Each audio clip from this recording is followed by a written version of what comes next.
All right, go ahead. Turn the sucking thing on.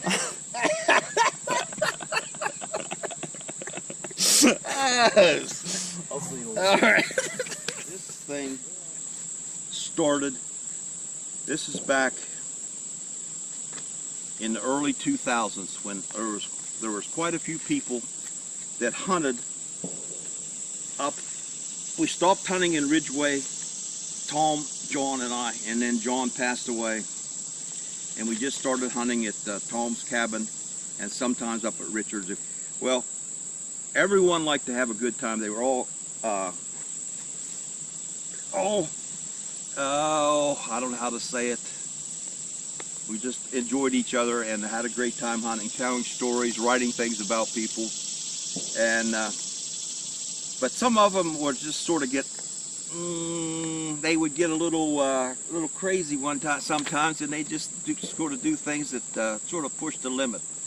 I thought they all needed some help and counseling, so one year I made up a deer test for them, and I told them, I sent it out to them. I sent it in the mail, and I told them to send it back, fill it out, and sign it. And I had to grade it on a curve, or none of them would have been allowed hunting.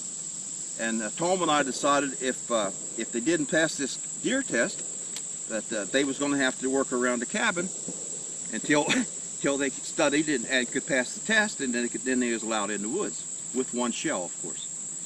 Like I said, I had to grade them on a curve, or there wouldn't have been one hunter up there, except, well, there would have been two, Tom and I. The rest of them would have been sweeping cabins, floors, and doing dishes.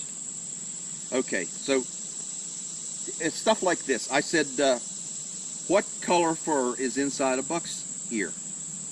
A is white, B gray and white, C white and gray, or D all of the above.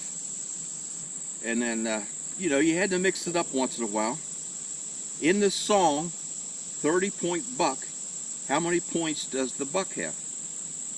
And you know that some of them missed the answer on that one? Yes, go figure that one out. Here's one that some of the people did not answer correctly. After filling out your buck tag and then hunting for a doe, you encounter another buck. What are your options? Leave him go.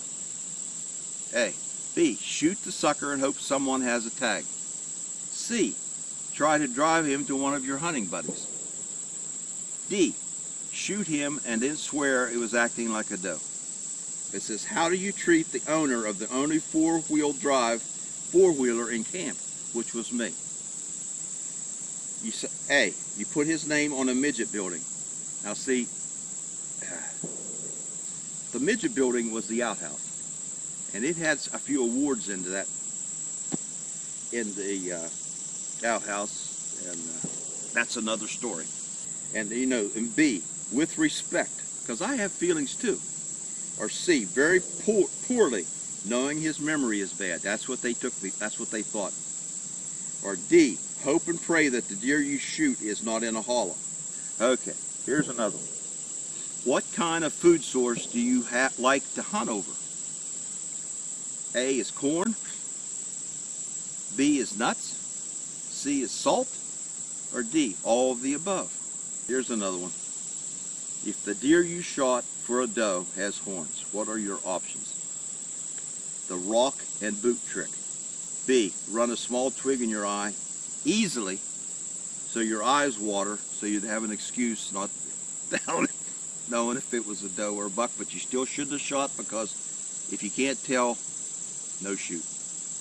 Or C, spell out your name correctly and to camp secretary for addition to the outhouse trophy. What is the actual weight of the smallest deer ever harvested in PA? This is crabapple area. It's 39 pounds. Go figure, huh? Yep. And this one you had to be here to appreciate it. When going into the brush after a deer you shot to gut, how many briars can you get on your wool sweater? It's 1 million. I've got proof of that. I had a lot of fun with this test. I didn't read all the questions on there. It was pretty extensive, but I told him I was going to, we'll have to, you know, it was going to have to be graded on the curve, or none of them was going to be able to hunt. And here's what one of the participants sent back to me. They sent the test back with a thing, and they're pretty proud of this shot there, pretty close to the bullseye, and 2 more right here. They thought that was pretty good shooting. They probably punched that in there with a pencil, looks like to me, but they were pretty proud of that. And here's what the note said. It says, after talking to some of the other hunters who received this hunting test, I have decided.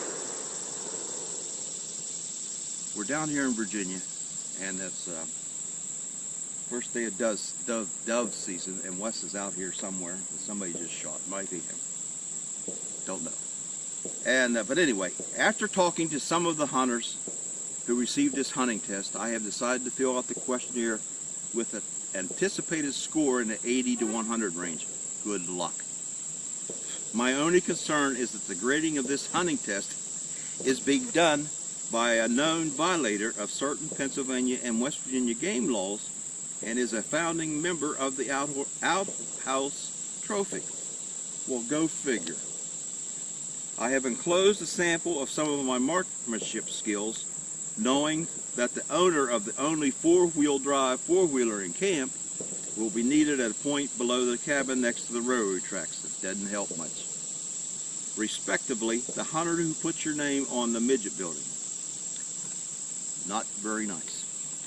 We did have one woman that hunted up there, too. She was a regular, and she was a pain in the butt. She's only about this tall, and you had to build a platform if she needed a ride on a 4-wheeler or anything.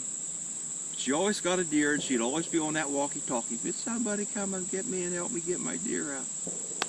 Oh, I should have flunked her and left her in camp, but I didn't.